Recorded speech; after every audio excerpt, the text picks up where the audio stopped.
For decades, Maury Povich stood at the center of family truth and DNA revelations. Calm voice, one envelope, and a sentence that could change lives forever. But some stories never made it to that famous stage. Some truths were too heavy even for the brightest studio lights. This is one of those stories. Michael Torres had never questioned it. Not once. Not for a single second in 17 years. From the moment the nurse placed that tiny, screaming baby in his arms, he knew. He was a father. This was his daughter. And nothing in the world would ever change that. He named her Sofia. He was there for her first steps, her first words, her first day of kindergarten when she cried and clung to his leg and begged him not to leave. He coached her soccer team. He sat through every school play, every piano recital, every parent-teacher conference. He held her when she cried over her first heartbreak at 15. Michael Torres was not a perfect man, but he was a perfect father. Perfect, or at least he thought he was. But 17 years of certainty can collapse in a single afternoon. It started with a school project. Sofia was a junior in high school, enrolled in an advanced biology class. The assignment was simple: create a family genetic chart. Eye color, hair color, blood type, basic hereditary traits passed down from parents to children. Sofia thought it would be easy. She knew her mother, Diana, had brown eyes and dark hair. She knew her father, Michael, had green eyes and light brown hair. Sofia herself had dark eyes and dark hair, just like her mother. But when she asked about blood types, something didn't add up. Diana was type A, Michael was type O, and Sofia, according to the blood test she had taken at the doctor's office last year, was type AB. She remembered her biology teacher's words from earlier that week. If both parents are type A and type O, the child cannot be type AB. It's genetically impossible. Sofia stared at the chart in front of her. Impossible. She didn't say anything at dinner that night, but the question wouldn't leave her mind. For 2 weeks, Sofia researched. She read articles about blood type inheritance. She watched videos explaining Punnett squares and genetic combinations. She even messaged her biology teacher anonymously, asking if there were any exceptions to the rule. The answer was always the same. A child with type AB blood cannot have a parent with type O blood. It was genetically impossible. There were no exceptions, no loopholes, no alternative explanations, which meant one of two things. Either the blood test was wrong, or Michael Torres was not her biological father. Sofia didn't want to believe it, but she needed to know. She ordered a DNA testing kit online. She paid for it with her own money, savings from her summer job at the ice cream shop downtown. She didn't tell her mother. She didn't tell her father. She didn't tell her best friend, her boyfriend, or anyone else. This was her secret, her burden to carry alone.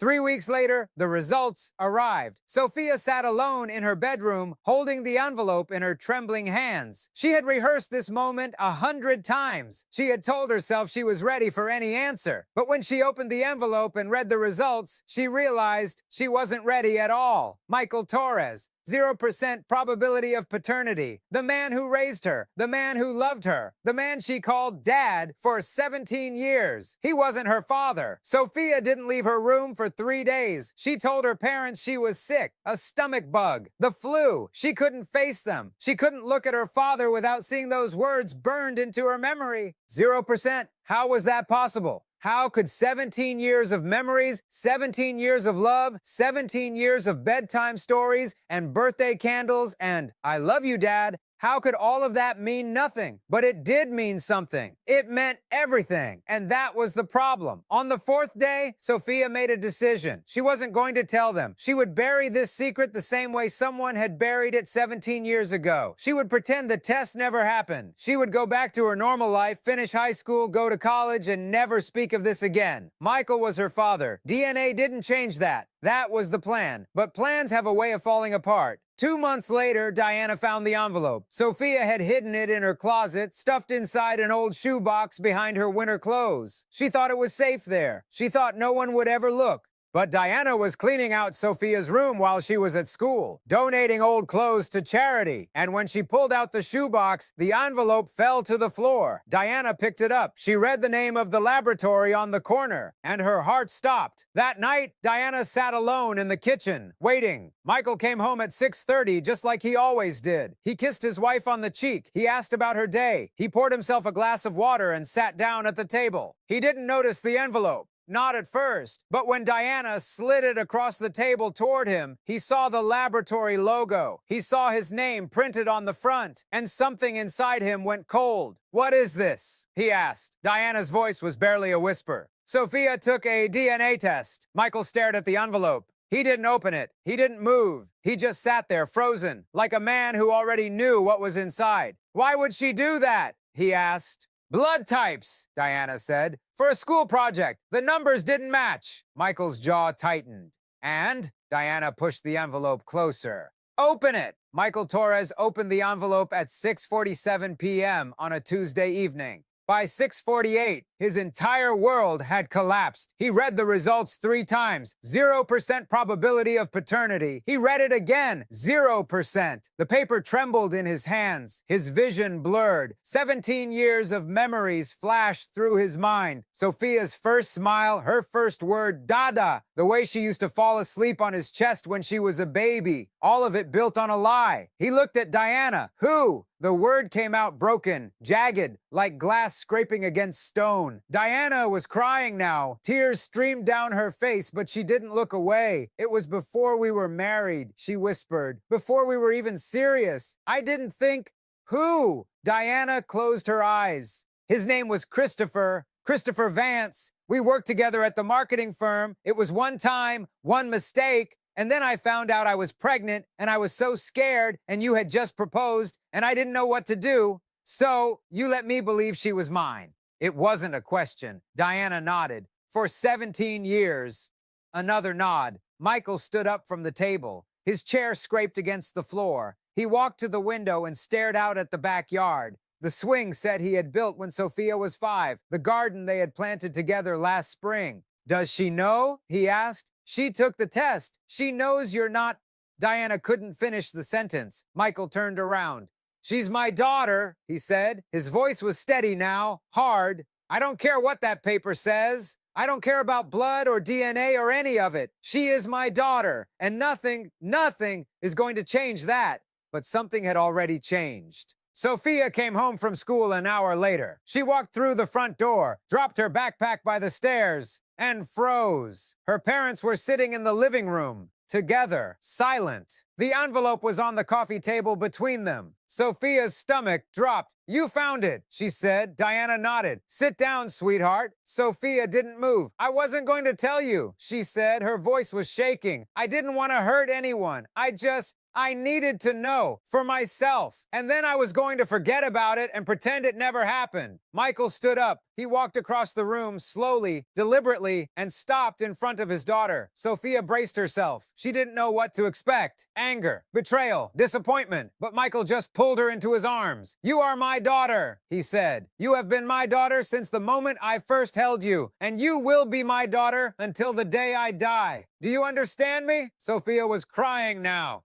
"But the test, I don't care about the test." "Dad, I don't care." He held her tighter. "Blood doesn't make a father, love does. And I have loved you every single day for 17 years. That's not going to stop because of a piece of paper." But the damage was already done. Over the following weeks, the Torres family tried to return to normal. They ate dinner together. They watched movies on Friday nights. They pretended that everything was fine, but everything was not fine. Michael couldn't look at Diana the same way. Every time she spoke, he heard the lie underneath her words. Every time she touched him, he felt the betrayal burning under his skin. And Sofia was drowning in questions she couldn't answer. Who was Christopher Vance? Was he still alive? Did he know she existed? Did he ever think about her? She tried to push the thoughts away. She tried to focus on school, on her friends, on the life she had always known. But the questions kept coming back. 3 months after the truth came out, Sofia made another decision. She was going to find him, Christopher Vance, her biological father. She didn't tell her parents. She didn't tell anyone. She just started searching. It didn't take long. Christopher Vance was 51 years old, living in Denver, Colorado. He was married. He had 2 children. A son and a daughter, both younger than Sofia. He had a whole other family, a family that didn't know she existed. Sofia sent him a message on social media. It was short, direct. My name is Sofia Torres. I think you might be my biological father. I'm not looking for money or anything like that. I just want to talk. Please let me know if you're willing. She waited. 1 day passed, then 2. Sofia checked her phone every hour, refreshing the page, hoping for a notification that never came. By the 3rd day, she had almost given up. But then, at 11:47 p.m., her phone buzzed. He had responded, "I had a feeling this day might come. Yes, I'll talk."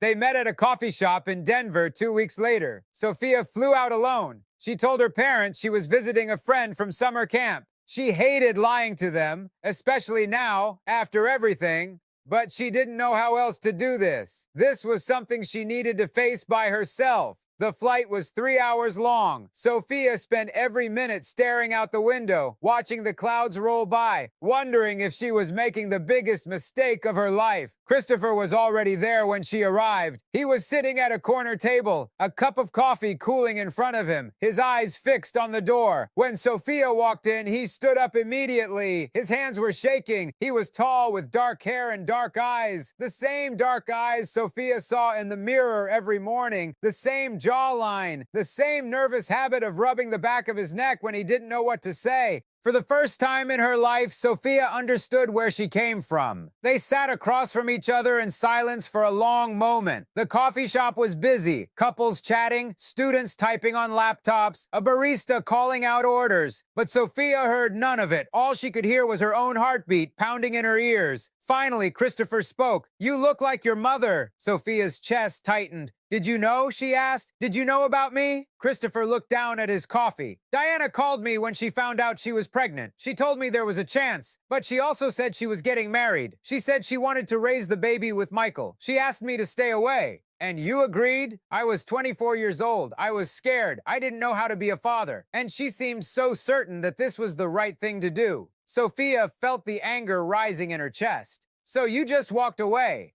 I'm not proud of it." 17 years. You had 17 years to reach out. I know. I grew up thinking someone else was my father. I grew up not knowing who I really was. Christopher finally looked up. "Michael raised you. He loved you. He was there for everything I should have been there for. I can't take that back. I can't undo 17 years of absence."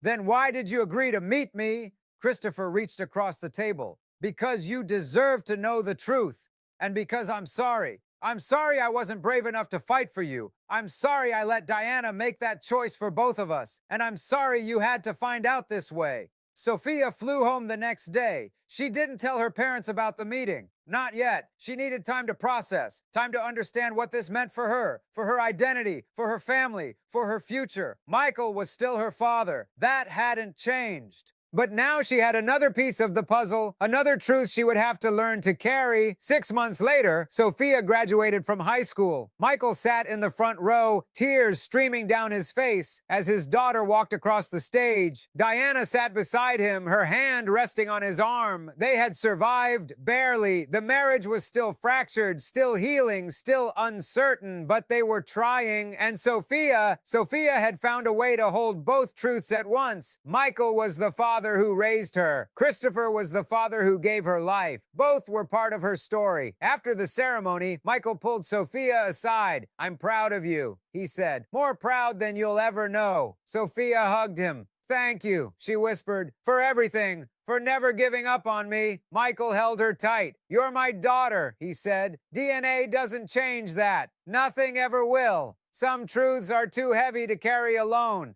But some fathers are strong enough to carry them anyway." For decades, Maury Povich stood at the center of family truth and DNA revelations. Calm voice, one envelope, and a sentence that could change lives forever. But this story didn't need a stage. It only needed a father who refused to let go and a daughter who finally understood what family really means.